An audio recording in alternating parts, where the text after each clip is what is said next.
यो नित्यमच्युतपदाम्बुजयुग्मरुक्म व्यामोहतः तद इतराणि तृणाय मेने अस्मद्गुरोः भगवतोऽस्य दयैकसिन्धो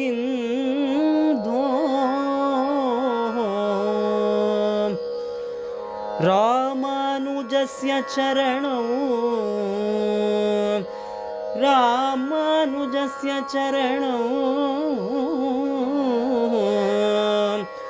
शरणं प्रपद्ये.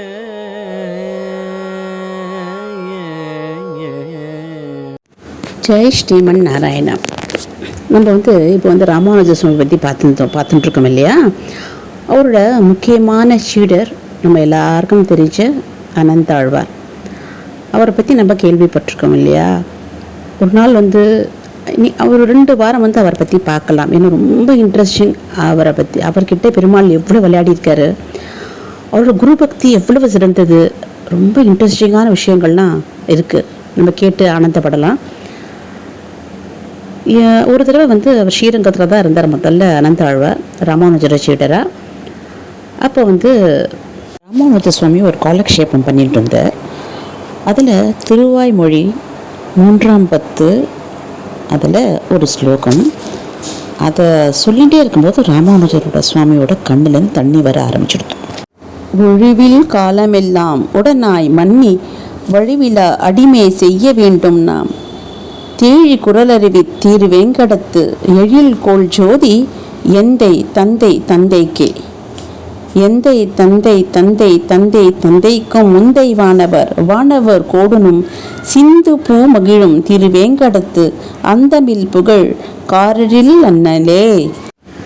ஸோ இந்த பாசுரத்தை பார்த்துட்டு கண்ணில் தண்ணி வரவே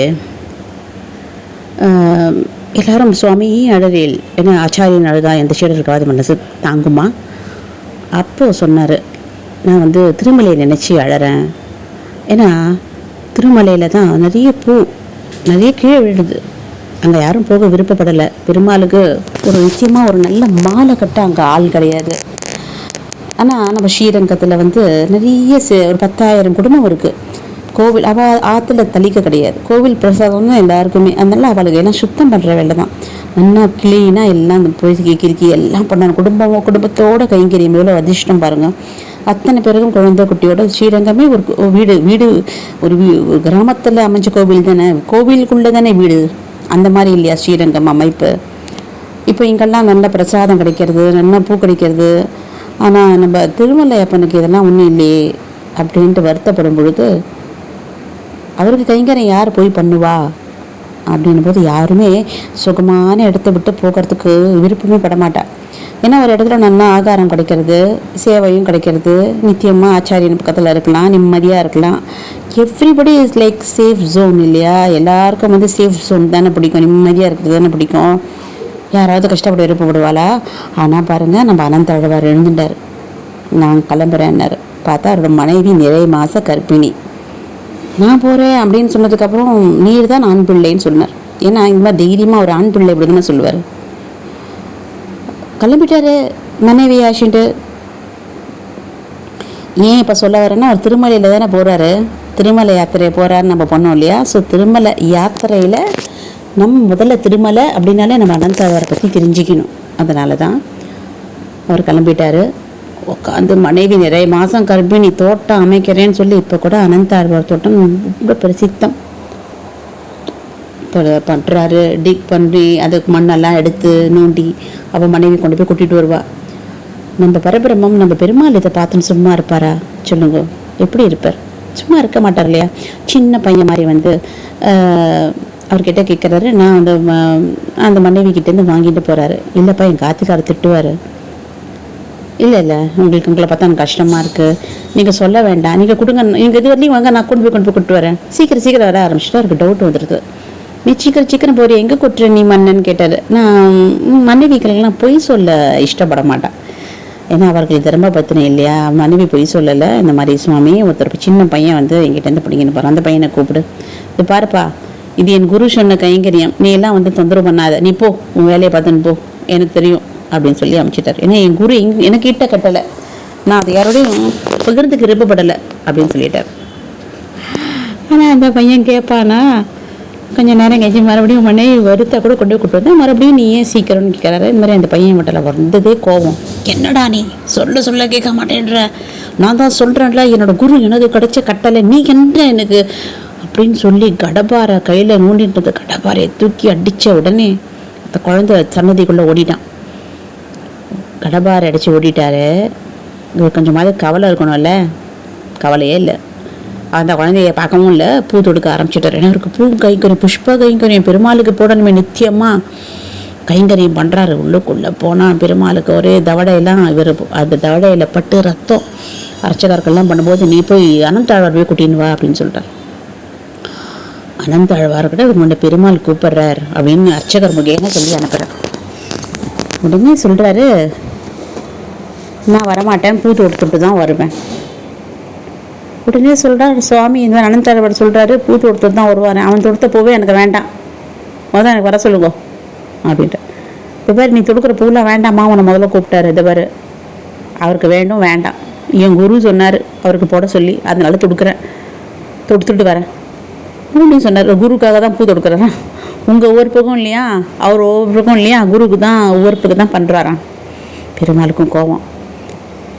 இந்த பாரு, எனக்கு நீ இந்த மலையை விட்டு முதல்ல போ, இறங்கி போ அப்படின்னு சொல்லிட்டார். நீங்கள் இருக்கவே வேண்டாம், முதல்ல இந்த மலையை விட்டு இறங்க சொல்ல அவனை. என்ன பண்ண உன்னை வந்து இந்த மலையை விட்டு வேற இறங்க சொல்கிறாரு. அனந்தாழ்வார் சிலைக்கில் பூ தொடுத்துட்டே கடன்னு பூ வேலை வேற ஆயின்ட்டுருக்கு. இந்த பாரு அவன்கிட்ட சொல்லி வை, பெருமாள்கிட்ட சொல்லு, அவருக்கு எந்த உரிமையும் இல்லை என்னை இழப்ப சுட்டத்துக்கு. அவரும் இங்கே இல்லை, அவரும் வைகுண்டாதிபதி, அவரோட இடமும் இது கிடையாது. வராக சுவாமி சன்னதி அவருக்கு அடுத்து தான் அவருக்கே இடம் கிடச்சிருக்கு. என்னோட இடமும் இது இல்லை. நான் பிறந்த இடம் கர்நாடகா கிட்ட ஒரு இடம். நான் அதுக்கப்புறம் குரு ஸ்ரீரங்கத்தில் இருந்திருக்கேன். நானும் குரு சொல்லி தான் இங்கே வந்திருக்கேன். குரு இந்த க்ஷணம் நீ போரும் கைங்கரிய வான்னா உடனே கிளம்பிடுவேன். நான் அவர் உவர்ப்புக்கு தான் நான் இருக்கேன், அவர் சொல்லி தான் நான் போக முடியாதுன்னு போய் சொல்லுன்னு சொல்லிட்டு அர்ச்சகர் போய் சொல்கிறாரு. பெருமாள் மேற்கொண்டு பேசலை. ஏன்னா குருவோட கடாட்சம் அப்படி பிரபாவமாக, நம்மளோட குருவோட ஒரு பெரிய அனுகிரகமும் அவர் மேலே ஒரு அயராத பக்தி இருந்தால் பெருமாள் கிட்ட நம்ம இந்த மாதிரிலாம் பேசுவோம்மா. பாருங்க, பூ தொடுத்துட்டு வந்தார். ஆனால் சொன்னார், வீராவேசமாக சொன்னார், அந்த இது இருக்கணும்ல, பயம் இல்லாத போகணும்ல, வடன்னு நடுங்கிறது உள்ளுக்குள்ளே. ஏன்னா அந்தரியாமி பெருமாளாச்சு, பரமாத்மாவாச்சு. ராமானுஜர் எவ்வளோ அழகார் பெருமாளுக்காக. அந்த பெருமாளை இப்படி நான் துச்சமாக பேசுகிறேனே, பெருமாளேன்னு மனசுக்குள்ளலாம் ஒருத்தம் அப்படியே குனிஞ்சுட்டு மாலையை எடுத்துகிட்டு வர்றார். வச்சுட்டாரு. என்றைக்குமே மாலையை உடனே வைக்க மாட்டார். போட்டோன்னே பார்ப்பார், இந்த பக்கம் பார்ப்பார், அந்த பக்கம் பார்ப்பார். இந்த துளசி ரொம்ப அழகாக இருக்குது, இந்த துளசி நடுவில் அந்த ப்ளூ கலரில் பூ வச்சா நல்லா இருந்திருக்குமே, இன்னும் கொஞ்சம் பெருசாக கொடுத்துருக்கலாமே, இன்னும் கொஞ்சம் அடர்த்தியாக இருந்திருக்கலாமே, இந்தோடி ரொம்ப நல்லா இருக்குது. இந்த மாதிரி எக்கச்சக்க விமர்சனம் தனக்குள்ளேயே வச்சுட்டு அழகாக ரசித்து பார்ப்பார். அன்றைக்கி பெருமாளை பார்க்கவே முடியல. குனிஞ்ச தலை நிமிராதே வச்சுட்டு திரும்பும் பொழுது ஒரு குரல், அனந்தாழ்வார் அப்படின்னு. ஆனால் அந்த குரலில் கோபம் இல்லை, ஒரு பாசம் இருக்குது.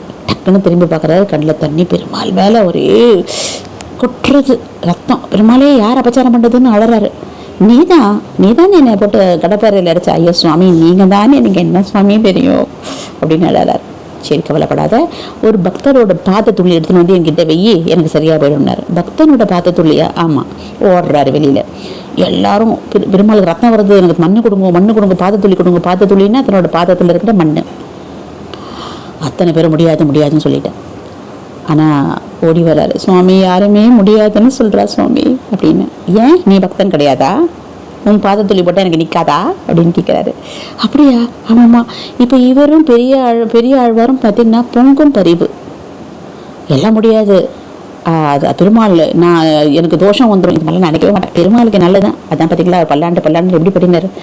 ஒருத்தருக்கு தர்ஷனம் கொடுத்தா இவர் பரிசு வாங்குறது பெருமாள் அழகு ரசிக்க வந்திருக்காரு.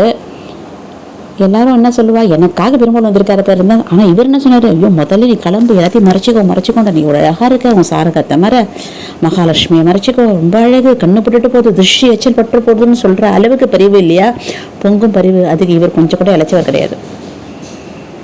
உடனே டபக்குன்னு பாத்திரத்தில் வச்சு வைக்கிறாரு. இவர் காலம் வரையிலையும் அப்படி தான் வச்சுட்டு இருந்தா, இவர் பாத்திரத்தில் தான் வச்சுட்டு இருந்தா. அந்த சரியாக பிடித்த ரத்தம் நின்றுறது சரியாக பிடித்து இவர் பாத்திரத்தில் இவர் இருக்கிற வரையிலையும் வச்சுட்டு இருந்தார். இவர் காலமானதுக்கு அப்புறம் என்னாச்சு அப்படின்னா, பாதத்துளி கிடைக்கல, அர்ச்சகர்கள் பிரார்த்தனை பண்ண, அதுக்கு அப்புறம் தான் பச்சை கற்பூரம் விற்க ஆரம்பித்தது அப்படிங்கிற ஒரு சுவாரஸ்யமான ஒரு நிகழ்ச்சி. இதுவும் உண்மையாக நடந்தது. அதே மாதிரி கொஞ்சம் நஞ்சம் இல்லை, இவர் வந்து கொஞ்சம் நஞ்சம் இல்லை, இவரை பற்றி சொல்கிறதுக்கு நிறைய இருக்குது. இப்போ கூட நீங்கள் இந்த கடபாரியை பிரத்யக்ஷமாக பார்த்து அனந்த் ஆழ்வாரையும் நம்ம பெருமாளையும் அனுபவிக்கணும்னா, நம்ம என்ட்ரன்ஸு, நம்ம பெருமாளை சேவிக்க போகணும் இல்லையா, மெயின் வாசல், தீர்த்தம் கூட காலெல்லாம் ஜலம் மிதிச்சுட்டு போகிற மாதிரி இருக்கும் தெரியுமா, அந்த புஷ்கரணி தான் நம்ம அப்படி வந்துட்டு போகும் இல்லையா, அந்த கதவு ரைட் ஹேண்ட் சைடில் நீங்கள் மேலே பார்த்தீங்கன்னா ஒரு கடபாரை தொங்கும். அந்த கடபாரியை பார்த்துட்டு அதை சேவிச்சுட்டு போங்கோ. சேவிச்சுட்டு பெருமாளையும் அனந்த ஆழ்வாரையும் மனசார சேவிச்சுட்டு உள்ளே போங்கோ. சரியா? அடுத்த வாரம் இன்னும் ஒரு சுவாரஸ்யமான ஒரு விஷயம் பார்க்கலாம். ஜெய் ஸ்ரீமன் நாராயண. வழக்கம் போல் இது அழகான ஒரு விஷயம், நிறைய பேருக்கு தெரிஞ்சிருக்காத விஷயமாக கூட இருந்திருக்கலாம். நீங்கள் கேட்க வேண்டியது, நீங்கள் கேட்டு சப்ஸ்கிரைப் பண்ணி எல்லாருக்கும் அனுப்பணும் வழக்கம் போல். ஏன்னா இது ஒரு ஆன்மீக சேனல், பார்க்குறவாளை தவிர வேறு யாராலையும் ஒன்றும் பண்ண முடியாது இந்த சேனலுக்கு.